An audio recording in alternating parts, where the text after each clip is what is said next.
Welcome to the Big Screen Symposium podcast. This session is from the Big Screen Symposium held in Auckland on the 9th and 10th of July 2022. Film clips played at the live event have been edited out of the podcast. In this session, Australian screenwriter and producer Shaun Grant speaks with New Zealand screenwriter Fiona Samuel about his adaptation process, how to choose your next project, and finding your voice as a writer.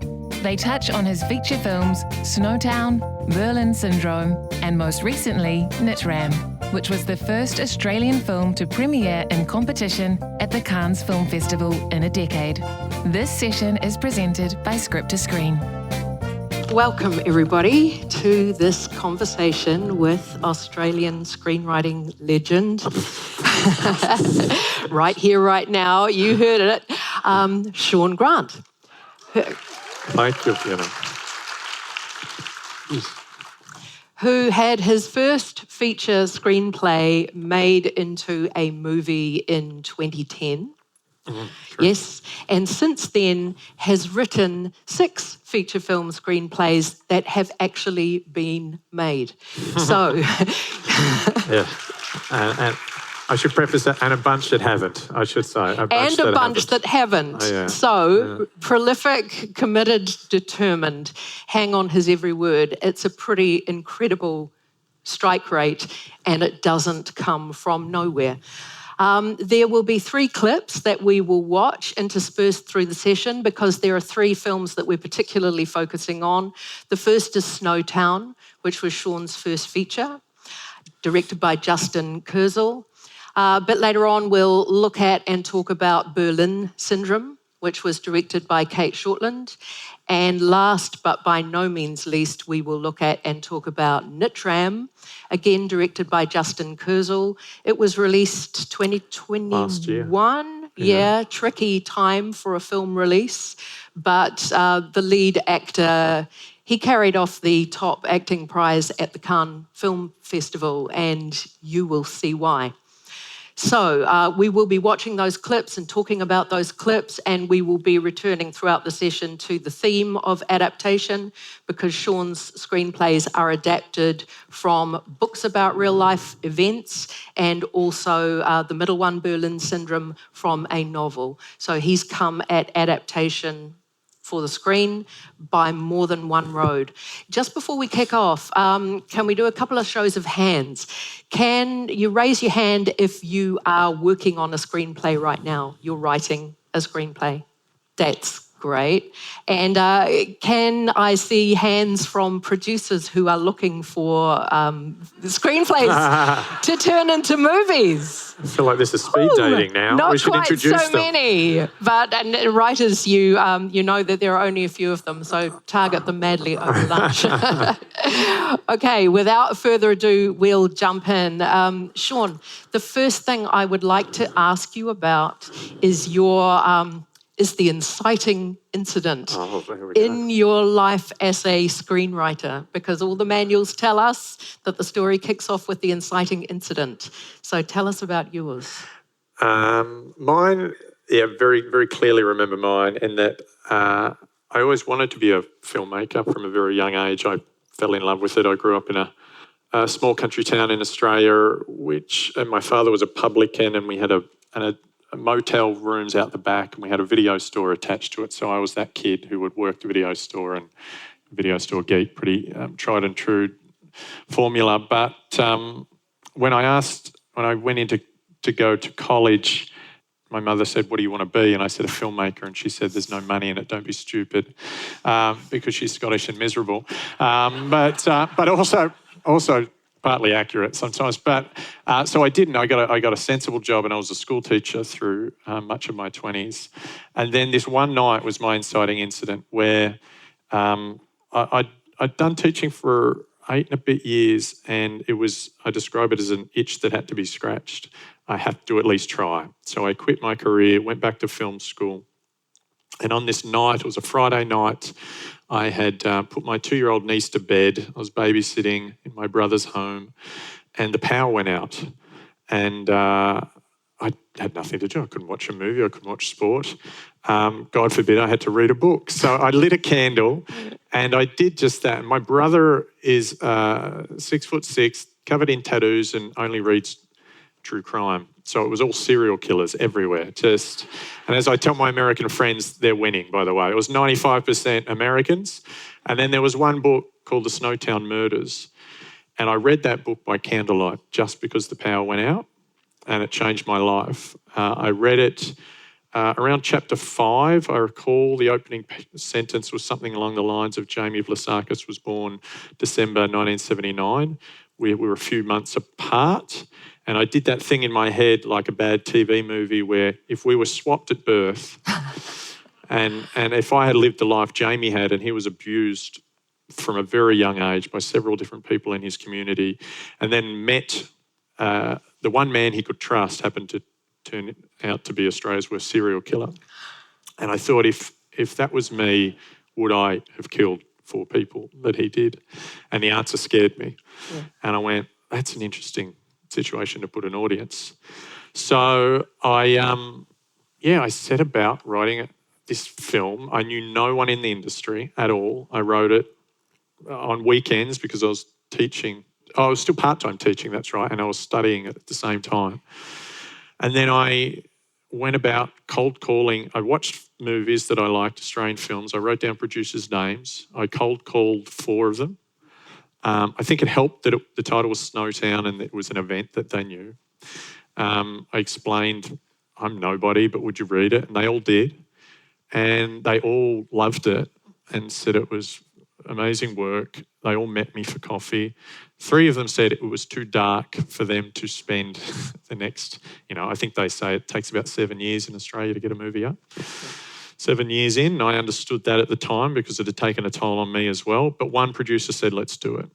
3 years later, we were at Cannes and we'd won an award. And yeah, that power outage changed my life. I'd probably still be a teacher if it wasn't. I wasn't a big fate guy until then, and now I'm a massive fate.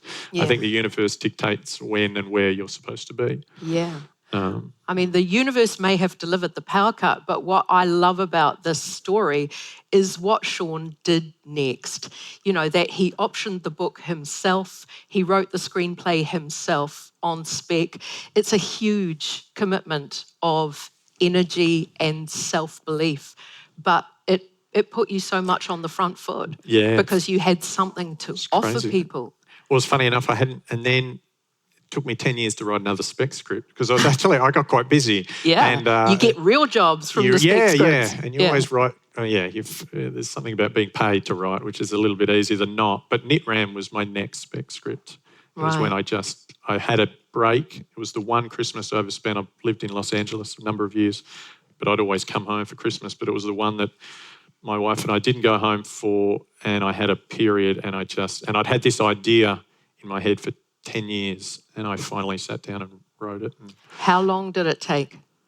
You'd had it in your head for 10 years, but when you thought, I'm going to do this It came out in a bit of a fever dream, to be honest. I think I wrote it in 5 weeks. Great. And I didn't tell the director that I was writing. When I handed in Snowtown, we're bouncing back and forth, but I didn't know Justin. I met him at a meeting. I met with several directors once I'd got a producer on board Snowtown, and we connected instantly.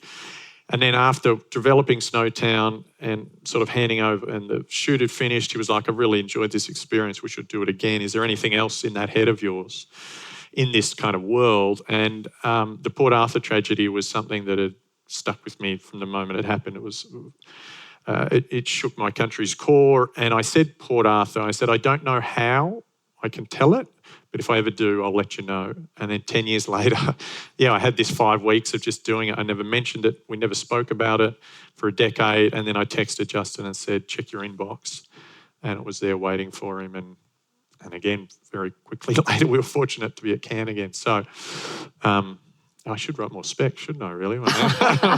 They seem to be working for you. Right. Yeah, we're jumping backwards and forwards, but that's what film does, so that's fine. That's the beauty of it. But I would like to jump back to Snowtown before we watch the Snowtown clip, which will be the first one that we'll watch, just to ask you about the writing process, because you had that amazing night with the power cut and the book read by candlelight, and then you did exactly the right thing, which was to option the book, because you've got to get the rights if it's somebody else's story. Yeah. I mean, to be honest, the journalist isn't here. It's not a great book. And the finished product, there was another book on another filmmaker had. In fact, I think during the process of writing it, I heard there were 3 filmmakers trying to do it, way more established than I. Yeah.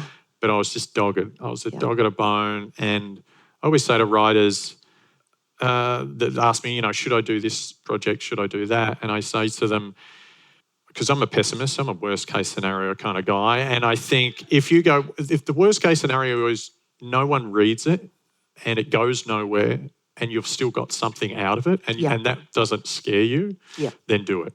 If your end result is, if I don't walk a red carpet or get some shiny object in my hand after all of this or make a ton of money, then just don't bother. Yeah. So for me, it was cathartic for me to write. It was about an absence of a father. My father had passed just before doing it.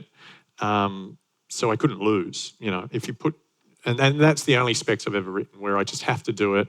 And, and I have written a couple since Nitram that haven't been made yet, but that's okay because the experience was enough for me. I got the rights to the book, and you don't need to, this, Fiona, about doing true stories. You can do it yourself and interview all those people. Yep. I was still teaching and studying at the time, and I didn't have a lot of time, a little bit more money.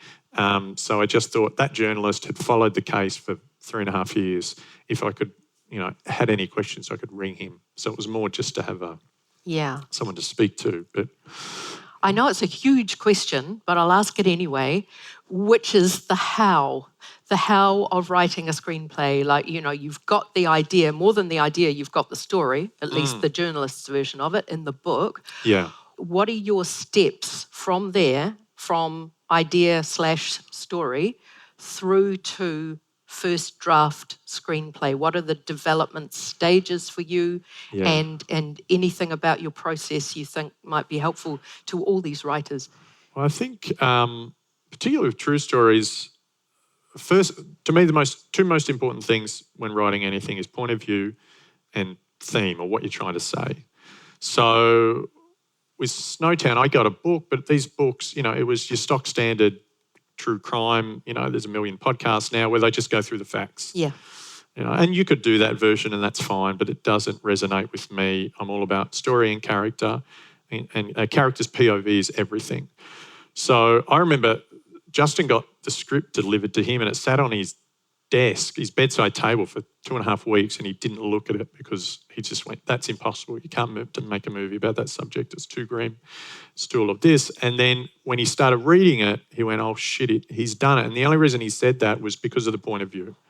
It was because you could have done it from the cops' point of view or the serial killers, but it was a corruption of innocent story. It was me placing my feet in the shoes of Jamie, going, what if that was me? And having an audience do it. So once you've got point of view, Nitram was the same. As I said before, I knew I wanted to talk to Port Arthur as a subject, but I didn't know how. But once I had that point of view, which again came out of a very strange, serendipitous moment of me on the couch watching a basketball game and these 2 American sports broadcasters arguing about, one said he should have an AR-15 rifle, and I don't hurt anyone, so why can't I? And 2 massacres had just happened, and I was living in America and I was fed up with it. And then I went, that's my point of, okay, what I'm going to do is I'm going to have you walk in the shoes of someone who should not have weapons for 70, 75, 80 minutes, and then you're going to walk into a gun shop and you're going to see how easy it is for them to get it. So it took me 10 years to get that point of view and to realise, because I tried it from police, I tried it from victims, I'd even gone as far as writing scenes in different incarnations. But once you've got the POV, once you know exactly whose eyes you're looking through, which particularly for film, I've written a bunch of television, and television I think is much easier to bounce around POVs. But for film, I think if you can keep it pretty tight, for 90 to 100 minutes, it's easier. So once I've got that, and then what I was trying to say, I was very conscious that with Snowtown, in reading about it, what Adelaide did at that time was, there was a very, anyone with low socioeconomic sort of situation was just herded up and put and they were kind of forgotten in the corner, and everyone went about their business. And someone like Jamie, a teenage boy, could walk 5-10 kilometres any direction and not meet someone with a job. Yeah. Like, that's a hopelessness situation. And it was when the bodies were discovered that Adelaide broke that up. They put housing estates in different parts of their city prior to that. So I knew I wanted to look at that. Another thing I do when I write is I have a word. I think I may have stolen this from a Francis Ford Coppola or Kubrick. It's one of them, which is not a bad person to steal from either of them. But they would write, and I write with one word on my wall above my desk that every scene should speak to in some way. And for Snowtown, it was forgotten. Every character in that film has been forgotten by society.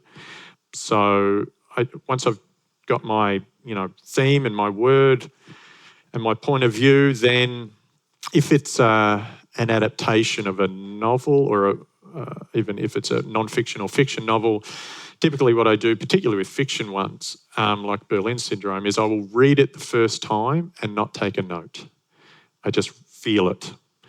And then once I've felt it, if I've got to the end and I feel like I can do something with it, then I will reread. Actually, before I reread, once I've read it all the way to the end, I write down moments, and that could be a line, it could be a scene, it could be a character that have stayed with me from just remembering them. Yeah. And funny enough, what you'll find, the reason I do that is you can get distracted with taking notes while reading, that you can't feel a text. And what I find is that every film that I've ever adapted, almost all of those first notes are in the finished product because they're the ones that really resonate with you.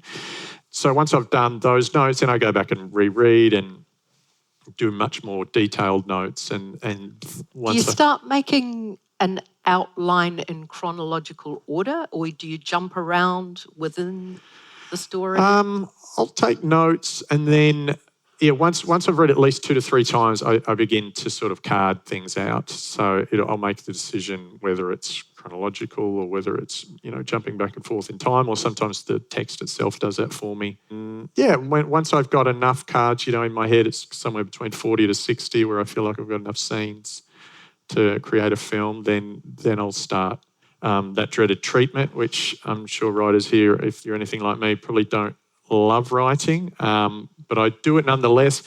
I've been told that I'm very good at first drafts, and I think it's only because I take so long to start them. Yeah. That I've just thought it through for so long that I put it off, mainly because I don't want to waste time. I find that if you go, man, you wake up and, you've had a dream. I quite often ideas come to me in my dreams. I don't know why that is, but you wake up and you think it's the best thing in the world.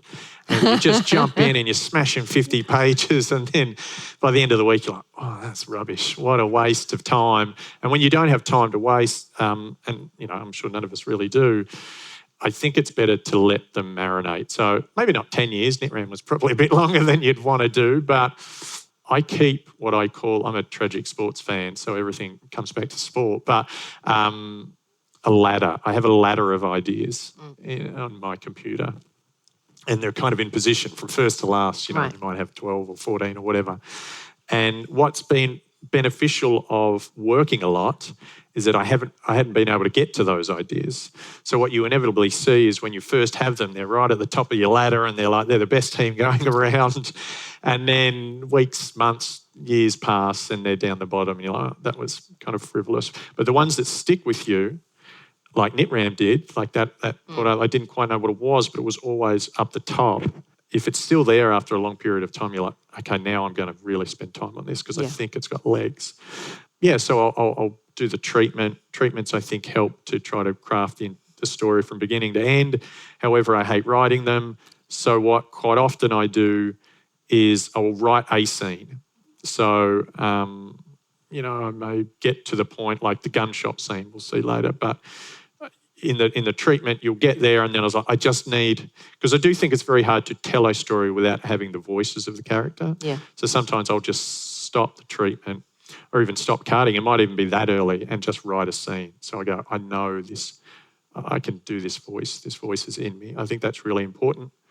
And then when writing the screenplay, I had this discussion with Rob when we spoke last week.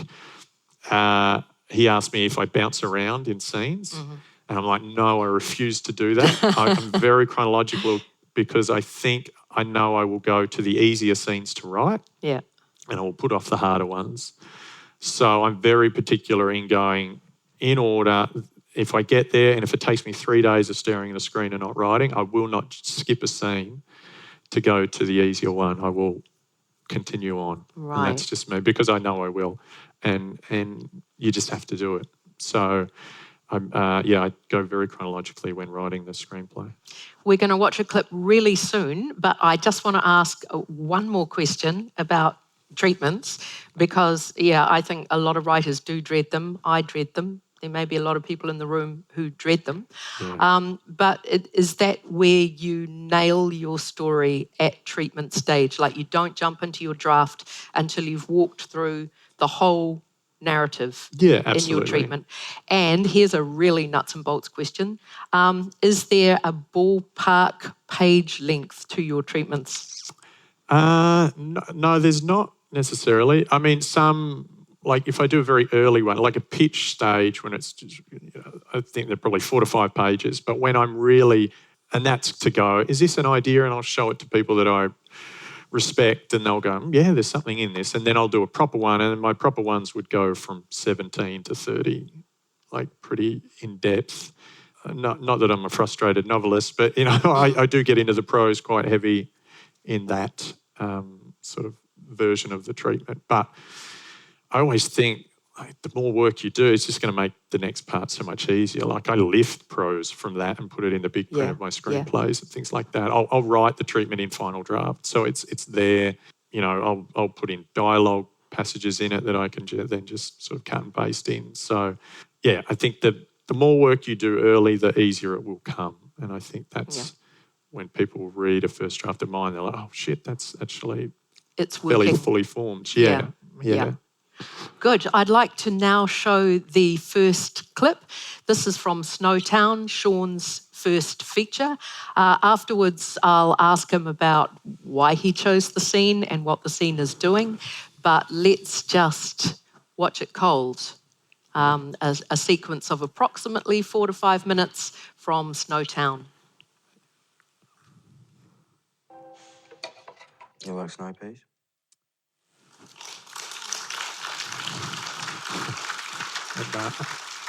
No animals were harmed in the making of that picture, I might add. Yes, it occurred to me belatedly that I should probably issue trigger warnings. A dog warning, I did. Dog lovers, quite I apologise. literally for all of these clips. That was the first clip. There are 2 more. I apologise for not having thought that through beforehand. I'm mindful we've got a lot of rich material to cover, but before we move on from Snowtown, because we could easily spend the whole session talking about this film, why did you show us that scene? When I was asked to come and speak, Eloise suggested bringing 2 or 3 clips, and I thought about which ones to bring. And I came to the conclusion that I think what I tend to do when I write is to make sure that there is a scene that personifies your film. That is, if you watch it from start to end of just one scene, it is everything that your film is encapsulated in that one scene. So I thought for people that haven't seen the films, you can just watch a standalone scene. And for that film, in the very first draft, it was an integral moment of the film where I think Mike Nichols says there's 3 types of scenes. And it was something along the lines of seduction, negotiation, and he says fight, I say confrontation. So in each of I've got one of each brought along. For me, strangely enough, that's a seduction scene. Yeah. That is where John wins over Jamie and he crosses to become an acolyte of his. Yeah. It always was an integral scene. It's an uncomfortable scene to watch, but it's one that resonates with people that have seen the film as being that's that moment where it steps about. It's a corruption of innocence film. You see it from that moment. He's nice, to him. He's supportive. It's green curry, and then he's challenging. And so, I could have done a seduction scene from Berlin Syndrome where there's a cute meet between a couple. It's a pretty natural sort of one. I chose not to. I feel like that's a more interesting seduction. because that film kind of was that. So when we see the other scenes, you'll see that they're kind of, I think it's really important. I said every scene I try to write speaks to that one word. Yeah. But that idea, I think Mike Nichols saying everything's a negotiation or a seduction or a confrontation, I think it's maybe stretching a little bit. But I think those really pillar scenes, those integral ones that you have, probably are. It's a really interesting lens. I've never heard that before. Right. It's also a handy segue to get us onto Berlin Syndrome. We won't watch the scene immediately, but we'll get to it fairly soon. And I'll be interested in what kind of which of those three headings you would put the Berlin Syndrome scene under. But first, because this was adapted from a novel. Yes. The movie is directed by Kate Shortland, so possibly a female POV and certainly a female protagonist. What was your process with this novel that made it different from working with a true crime story? Well, I say that, there's pros and cons to doing an original idea or one that's already written, but I do think I look at a novel as a great first draft that's already done. If it's a great novel. Yeah. There's shitty ones. So I feel like you're a step ahead, which is fantastic. There's a lot of work to be done, obviously, because they're different mediums. But I do think a great novel is a great first draft that's already there. So I actually adapted Berlin Syndrome and another film I did, Jasper Jones, concurrently. Both books landed on my desk in the same week. And I liked them. They were completely different. Jasper Jones is a coming-of-age story about a 13-year-old. And Berlin Syndrome is about a man who locks a woman in his apartment. Just so you know. Just so you know, yeah, totally different. But I actually wrote them concurrently, and to the point where I think they came out in cinemas like 2 months apart. But yeah, with taking a book, again, I read them through, I make all those notes, but it's really about, what's it trying to say. And for Berlin Syndrome, my word was desperation. It was a desperation. I called it a love story. It's just, it's funny because... Read my body. By connotation, love stories are a good thing. And I can see a lot of downside to love. I had a relationship end before going into it. And people would speak about, there's these happy breakups where it's agreed upon, and I was like, no, that's not in my experience. One person wants to go and the other person wants them to stay. Now, whenever I do talks like this, and I remember when I was at film school, they're like, write what you know. I've never locked a woman up in an apartment, let me be clear, but I have been in a relationship where I wanted my partner to stay. And I say, write what you know thematically, but then elevate it. Particularly if it's cinema. My country had a long history of doing, those real kitchen sink dramas where, they're, and I've seen them from friends and filmmakers that I know well, where their first screenplay is essentially their life. Yeah. It's about some kid growing up in a country town or someone that wants to be a filmer. I will never make a film about a writer. I promise you this. Quote me on that. I don't want to watch... Well, that's not true. I have watched them and there are some good ones, but that's not what I do. But, yeah, I wanted to look at relationships in some way and I thought, well, rather than just having a screenwriter in Melbourne who's getting dumped, essentially, elevate it. And then this book came across my desk and it was, a man who, captures a woman and she tries to get out. So if you're going through you want to do a love story, but don't set it in Auckland, set it on the moon. Or if you're dealing with family issues, Snowtown, perfect example. My father had passed, tragically, far too young. I was separate from him for a lot of my years and we were just kind of reuniting in a way. So I wanted to look at a father and son relationship, but I didn't do it in, country Victoria. I set it around the world of Australia's worst serial killer. It just elevates it, but I can speak to the themes that I wanted to speak to. So yeah, Berlin Syndrome struck me at the right time, and I was interested in. I'd never written with a female lead before, and I was curious to see if I could do it and how that would work.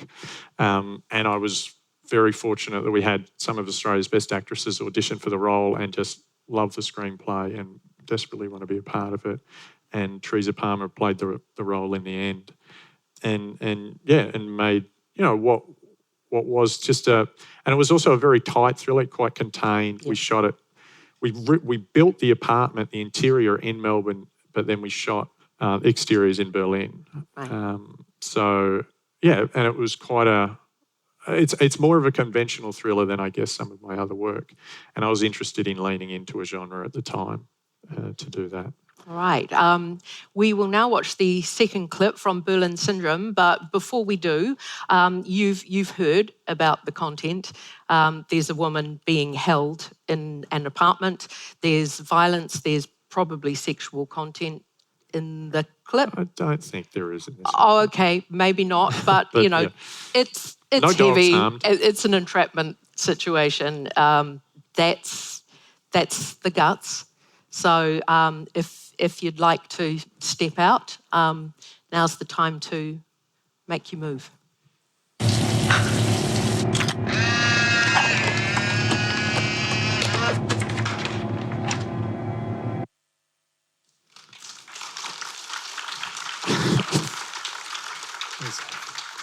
Some people are like, I should have done the social content one next door. I picked the wrong one. Purely in the interests of moving along, again, there is so much we could talk about, but we've got one more clip and one more film to go, and it's such a goodie. I don't want you to miss out, and I also don't want to skimp on time for your questions. Only for that reason, we will move on to the third film, which is called Nitram. You've heard Shaun speak a little about it earlier in this session. This is one that had been living in his mind for at least 10 years after the Port Arthur shootings in Tasmania. The one question I'd like to ask before we watch the clip is about the name of the film, how you hit on that, and because to me it's so interesting and so right. If you could talk about that. Well, the title comes back to that one word that I had on my wall. So Desperation was Berlin Syndrome, and clearly going back to Mike Nichols, there's three types of scene. That last scene was a confrontation.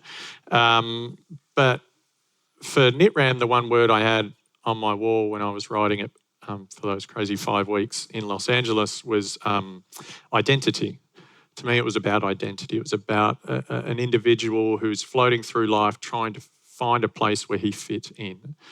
And I wanted to present, like I said, building up to this moment he goes into a gun shop, you'll see this individual try different things, which from all reports he did. He tried surfing and he failed, tried to fill a hole, whatever that hole is in him with travel, and it didn't work. And then sadly for all involved, he kind of finds his place in this gun culture.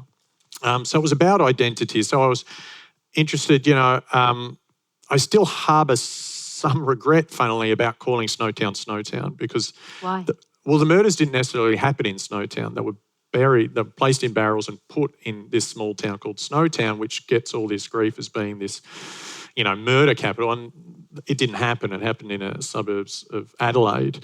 But Snowtown, to me, I could have called that film Jamie. It was about Jamie. Snowtown was a small rural town, and I grew up in a small rural town, and I saw them kind of being forgotten, going back to that word again.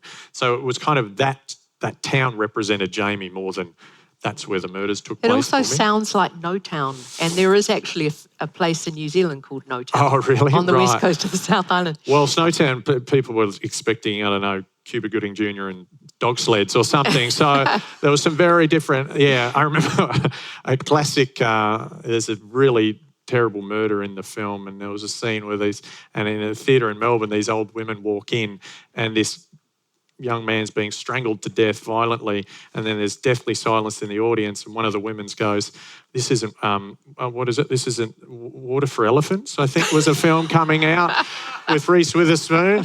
And I actually I worked with the director of that and shared that story. He got a good laugh out of it. But for Nitram, the title was quite blank for quite some time, and then I'd heard, I was told, it was actually the producer of the film that mentioned to me, he said, I heard they used to call him Nitram. His name is Martin. Yeah, and backwards. Nitram is Martin backwards. Which some people get to the whole film and don't quite realise. But I think what worked for me was I love that idea that like this name's been sort of shunted on him, and it was a derogatory term that he kind of hated and rebelled against. It also allowed me not to use the killer's real name, which you people in this country are fully aware that that's kind of how we treat these cases. So yeah, it had, serves a couple of purposes in that regard. So as soon as I heard that story, I was like, that's great. Although, people mispronounce the name all the time, which is so fine. Don't call it Nitram. But and there's a scene in the film where he's kind of, there's a character that kind of taunts him with the name.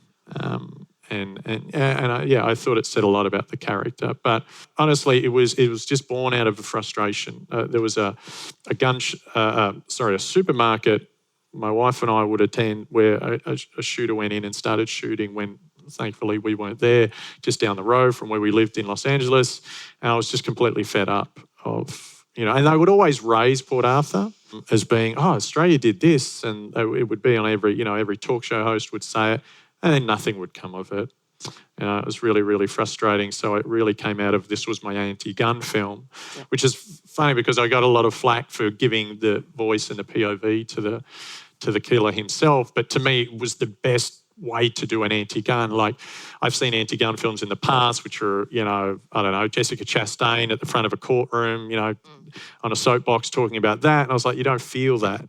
But to feel like these individuals, and there was so, in my research on the film, so many similarities between here and then you've had Christchurch and we've just had Texas, and they're all just, it was kind of similar, which is another reason I like the name Nitram, in that it wasn't his name, they're all kind of this, it could fall to any, and you could put Nitram on top of any of these boys, and I use the word boys and not men for an obvious reason, but so that's kind of how I stumbled on that. Yeah. Okay, we're going to watch the clip. There's no overt violence in this clip. It is a negotiation that happens in a gun shop.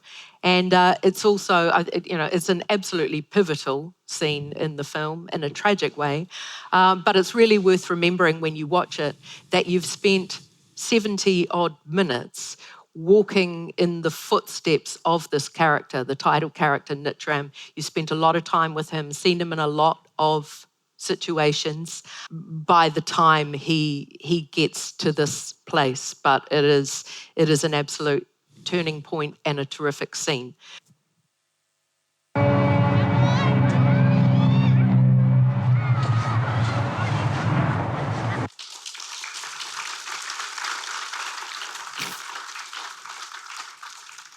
Really does speak for itself. It's a sobering film, terrific, well worth watching. I will now jump to the questions which you've submitted through the app, and we won't have time for all of them, but I'll jump in with a question from Sophie Henderson. What matters more, truth or good story? I think I speak to trying to find your own truth. So when you make a decision on point of view and what you're trying to say, everything should be about trying to get that truth across. Nitram, perfect example where it was, okay, I knew what I wanted to do. It was an anti-gun film. It was seen through the point of view of this character's eyes. I needed to direct everything at that. So I'm a big believer in true story. You'll get caught up on, that's what documentaries are for. Let them tell all the facts, or those non-fiction books that I speak about that have all the time in the world to list them. I think you need to find what you're trying to say, how you're trying to say it, and then that's your truth. That's the writer's truth. So stick to that. So Nitram was dating a girl, and he had a sister as well. I took them out of the film because it only confused this idea of loneliness and isolation. People are lonely and isolated when they're in relationships and whatever else, but it just was periphery stuff that I didn't need or use. To be factually accurate, they should have been there, but it wasn't the truth of the story. Right. So I think once you know what you're trying to say, find your truth and stick to that. Right. Is my suggestion. Otherwise, do documentaries or whatever. It's quite a nuggety little question, because it sounds like you go for both truth and good story. Exactly. But good story doesn't mean documentary truth. Good story means truth in terms of the dramatic essence of what I you're up remember to. sometimes with something like Snowtown, I remember I would veer off and create stuff and it would tangle me up in knots, and I'd realise going, oh, hang on, what actually happened? And going back to that actually helped me in some regards. Yeah. That segues into a question which is in the same kind of territory, but slightly different, from Will Agnew. When in the midst of writing an adaptation, do the characters ever come to life and speak to you in ways that differ from the source material, and how do you approach that? Absolutely. Well, I tend to embrace it, really. I mean, I forget that I'm adapting. That it's not like when I'm doing an original story, which I've done a few of, and an adaptation, I honestly forget that it's an adaptation and it becomes my story. And I'm very conscious that I choose things and then place myself in that story, which will change the text to some degree. So, yeah, I think as long as your film represents the tone of that novel, then that's all you can ask for. I actually make a conscious effort. I don't meet the author until I've done 2 or 3 drafts. And it's not to be rude or anything like that. I just don't want them clouding my judgment and the relationship that I've formed. So, no, I place myself in it, which then still, and the characters might change, but yeah, I'm adapting a novel at the moment into a 5-part television series, and I've changed it, and I haven't quite a bit in certain sections, and I don't know how the author's going to take to it. And I've had, I said I wrote Berlin Syndrome and Jasper back to back or concurrently. One author loved everything that I did and changed and was really excited, and the other stopped speaking to me. That's okay. I got enough friends. It's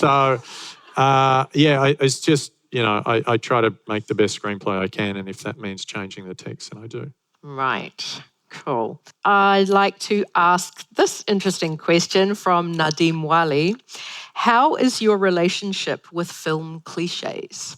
Oh God, that's an interesting question. It is an interesting question. I thought it was going to be with directors, but film cliches. No. You've got to know the wheel before you can reinvent the wheel. So I think, I've watched so much cinema over my lifetime that I kind of know what the cliche is.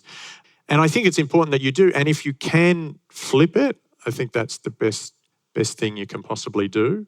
Actually, Justin and I have a really good relationship. He's in terms of we've done 3 films together now. And if I ever do land on a cliche, it's great to have someone because, you've got a million decisions to make as a writer. It's always easier to read something and give notes. So I script edit. It is the easiest job in the world. Everything can be better and can be fixed. But it's the hardest thing to take a blank page and start from nothing. And Justin's not a writer, but what he does know when I lean into something, he's like, but what if you flipped that? What if they did the exact opposite of that? And I try, and it makes it a different thing. So I think knowing it's great.